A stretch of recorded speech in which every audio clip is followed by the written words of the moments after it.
Hello दोस्तों, welcome to my channel. आज की हमारी जो वीडियो है ये है महाटेट पेपर 2 2025 का क्वेश्चन पेपर पर, और मैथ्स के कुछ क्वेश्चन हम इस वीडियो में सॉल्व करेंगे। तो पहला क्वेश्चन आपके सामने ये दिया है और इसका 4 ऑप्शन दिया है कि इसका आंसर कौन सा आएगा वो आपको निकालना है। अब देखो यहाँ पर आपको मिक्स फ्रैक्शन में आपको क्वेश्चन दिया है, ठीक है, मिक्स फ्रैक्शन में। अब मिक्स फ्रैक्शन में जब भी प्लस माइनस आता है, सिंपल सा कंसेप्ट क्या करना है आपको। देखो मैं यहाँ पे क्या करूँगा, ये जो आगे वाले है 3, 13, 6, ये तीनों को अलग एक ब्रैकेट में कर दूंगा। 3 के बाद 13 प्लस में है और 6 माइनस में, इसको एक ब्रैकेट में कर दूंगा। दूसरे ब्रैकेट में मेरे पास आ जाएगा 1/5 ये वाला, ये आएगा प्लस 1/9 और माइनस बचा क्या है 3/15। 3/15 इसको अगर आप प्लस करोगे 13 प्लस 3 16 हो जाएगा, 16 माइनस 6 हो जाएगा 10।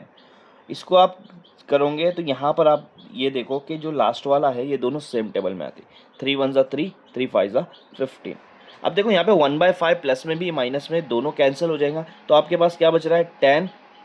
यहाँ पे प्लस होता है 10 प्लस 1/9, तो मतलब आपका यहाँ पर जो मिक्स फ्रैक्शन में आएगा 10 1/9।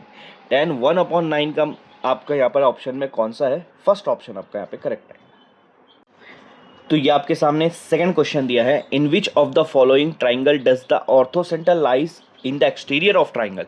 मतलब यहाँ पर बोला है कि आपके पास 4 ऑप्शन दी है, ट्राइंगल दिया है, इनमें से कौन से ट्राइंगल में ऑर्थोसेंटर ट्राइंगल के बाहर आता है। ऑर्थोसेंटर ट्राइंगल के बाहर आता है। अब एक चीज़ समझ लो, ऑर्थोसेंटर मैक्सिमम ट्राइंगल के अंदर ही आता है, सिर्फ उस कंडीशन में बाहर आएगा जहाँ पे ट्राइंगल में कोई एंगल 90 डिग्री से बड़ा हो। तो अगर आपके ट्राइंगल में कोई एंगल 90 डिग्री से बड़ा हो, जैसे ये एंगल यहाँ पे 90 डिग्री से बड़ा दिख रहा है, तो इसमें ऑर्थोसेंटर बाहर आएगा और ये वाला ट्राइंगल हम बोलते हैं ऑब्ट्यूज एंगल ट्राइंगल। तो थर्ड ऑप्शन आपका यहाँ पे करेक्ट आएगा। नेक्स्ट क्वेश्चन आपके पास है, what is the reminder when 120 is divided by 7। मतलब यहाँ पर बोला है कि 120 का पावर 188, जब इसको 7 से डिवाइड करेंगे तो रिमाइंडर क्या बचेगा, ठीक है, रिमाइंडर क्या बचेगा वो आपको पूछा है। अब आपको ये देखना है, ऐसा अगर क्वेश्चन है आपको देखना है कि ये जो वैल्यू है नीचे वाले के टेबल में आती है क्या, 7 के टेबल में 120 आता है या नहीं आता है। तो अगर आप करोगे तो 7 के टेबल में 17 पर 119 आता है, 120 नहीं आता है। तो क्या मैं 120 को ऐसा लिख सकता हूँ 119 plus 1 raise to 188 divide by 7। अब देखो हमारे पास एक फार्मूला होता है a प्लस बी का ब्रैकेट स्क्वायर, तो वो तो फार्मूला हमको पता है, लेकिन ये a प्लस बी का ब्रैकेट पावर क्या आएगा 188 आ रहा है, इसका फार्मूला क्या रहेगा। तो यहाँ पर रिमाइंडर थ्योरम यूज़ करेंगे, ठीक है। अब रिमाइंडर थ्योरम आप जितना भी यूज़ करोगे तो हर टर्म्स में बहुत सारा टर्म आएगा और हर टर्म में कितना आएगा आपका 119 प्रेजेंट होगा। तो सिर्फ लास्ट टर्म में आपके 119 प्रेजेंट नहीं होगा। अब एक चीज़ समझ लो, 119 आपको मैं सिंपल सा ट्रिक बताता हूँ, क्या ये 119 7 से डिवाइड होगा क्योंकि 7 के टेबल में 119 आता है, तो 119 कंप्लीटली 7 से डिवाइड हो जाएगा, तो उसको हटा दो। आपके पास क्या बच रहा है 1 बच रहा है, 1 का पावर 188। अब क्या बोलो 1 का पावर 188 7 से डिवाइड होता है या नहीं होता है वो देखना है ना। और अगर नहीं होता है तो कितना रिमाइंडर आ रहा है। 1 के ऊपर अगर मैं कोई भी पावर रख रहा हूँ तो आंसर क्या आएगा 1 ही आएगा। तो यहाँ पर इसका आंसर 1 आ रहा है। अब बताओ 7 के टेबल में 1 आता है नहीं आता है, ठीक है, तो ये 1 क्या रहेगा रिमाइंडर रहेगा, क्योंकि ये 7 से छोटा है, तो आपका रिमाइंडर क्या आ रहा है 1 ही आ रहा है। तो आपका ऑप्शन नंबर 1 यहाँ पे करेक्ट आएगा। सो यहाँ पे नेक्स्ट क्वेश्चन है आपका एवरेज के ऊपर। एवरेज के ऊपर ये क्वेश्चन है और एवरेज के ऊपर बहुत बार क्वेश्चन पूछता है। तो यहाँ क्या बोला है कि 100 नंबर है, उनका एवरेज निकालेंगे तो 40 आ रहा है, ठीक है। और अगर इन 100 नंबर में से एक नंबर 30 है, ठीक है, 30 एक वैल्यू है, उस वैल्यू को वहाँ पर गलती से 70 डाल दिया गया, तो एवरेज जो नया एवरेज आ रहा है वो कौन सा आएगा वो आपको निकालना है। अब एक चीज़ समझो, यहाँ पे 100 नंबर, अब वो 100 नंबर कुछ भी हो सकते हैं, 1 + 5 9 3 कुछ भी हो सकते हैं। इन सबको प्लस करके इनका एवरेज निकाला है, तो क्या आंसर आ रहा है 40। अगर आपको सम निकालना है, मतलब उन 100 नंबर का प्लस निकालना है, उन 100 नंबर को जमा करना है, प्लस करना है, तो आपके पास एक फॉर्मूला है कि आप उन 100 नंबर का जो एवरेज आया वो लो, जैसे यहाँ पे 40 आया है, और वो टोटल कितने नंबर है उनकी क्वांटिटी लो, टोटल 100 नंबर है, ये दोनों को मल्टीप्लाई कर देंगे तो आपको उन 100 नंबर का प्लस मिल जाएगा, उन सारे नंबर्स का प्लस मिल जाएगा।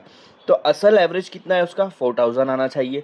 लेकिन यहाँ पर क्या हुआ, इन 100 नंबर में एक नंबर था 30, उसकी जगह पे इन्होंने 70 लिख दिया। इसका मतलब 30 डालना चाहिए था, लेकिन वहाँ पे क्या डाल दिया 70। ठीक है, तो सम मतलब सारे 100 नंबर का 4000 आना चाहिए ना, तो यहाँ पर 40 वैल्यू ज़्यादा हो गई, तो वो हो जाएगा 4040। मतलब उन सारे 100 नंबर को प्लस करूँगा तो 4000 आना चाहिए, लेकिन अभी क्या आएगा 4040, क्योंकि 30 की जगह 70 पुट हो गया ना, 40 ज़्यादा पुट हो गया। तो अब ये जो नया आपका 100 नंबर का प्लस आया वो कितना आया 4040। इसका अगर आपको एवरेज निकालना है तो वो टोटल कितने नंबर थे 100, तो 100 से डिवाइड कर दो, 0 0 कैंसिल हो जाएगा।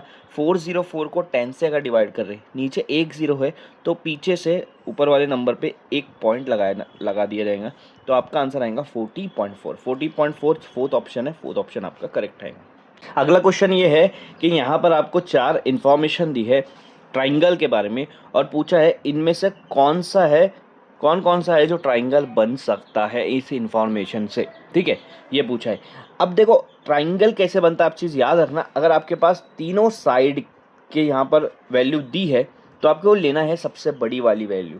एक 2.1 है, एक 4 है, एक 1.9 है। सबसे बड़ी वैल्यू यहाँ पे 4 है। ठीक है, और फिर जो बची हुई 2 है उन दोनों को प्लस करना है। 2.1 को 1.9 से प्लस करेंगे। इधर 4 आ रहा है बड़ी वाली वैल्यू, और दोनों बची हुई वैल्यू को प्लस करूँगा तो वो भी 4 आ रहा है। अब एक चीज़ समझो, ट्राइंगल तभी बनता है जब ये जो दोनों छोटी वाली वैल्यू का प्लस इस बड़ी वाली वैल्यू से बड़ा होना चाहिए, सेम भी नहीं और छोटा भी नहीं। ये जो प्लस है ये बड़ा होना चाहिए इससे, तो यहाँ पर बड़ा आ रहा है क्या, नहीं आ रहा है, इक्वल आ रहा है, तो बस फर्स्ट वाले इन्फॉर्मेशन में ट्राइंगल नहीं बनेगा। ठीक है, तो ए आपका ऑप्शन नहीं आ सकता पहली बात तो। अब ए कहाँ पर है, फर्स्ट और 4 में है, तो ये दोनों तो आ ही नहीं सकता। ठीक है, अब बी देखते हैं। बी में सबसे बड़ी यहाँ पे वैल्यू क्या है 5.7 है। बाकी बची हुई 2 को प्लस करो, 3.2 को और 2.4 को। देखो 3 और 2 5 हो जाएगा, 2 और 4 6, 5.6। मैंने क्या बोला, जो प्लस कर रहे हैं वो बड़ी होनी चाहिए इससे, तो यहाँ पे भी बड़ी नहीं है, यहाँ पे भी बड़ी नहीं है, तो यह बी भी आपका ऑप्शन में नहीं है। तो आपके ऑप्शन में यहाँ पर बी भी नहीं है, ए भी नहीं है। तो देखो ए भी नहीं है तो पहला ये 2 ऑप्शन कट हो जाएगा, बी नहीं है तो ये भी कट हो जाएगा, तो मतलब आपके पास एक ही ऑप्शन बच रहा है। ये दोनों चेक करके देखो, आपको आंसर मिल जाएगा।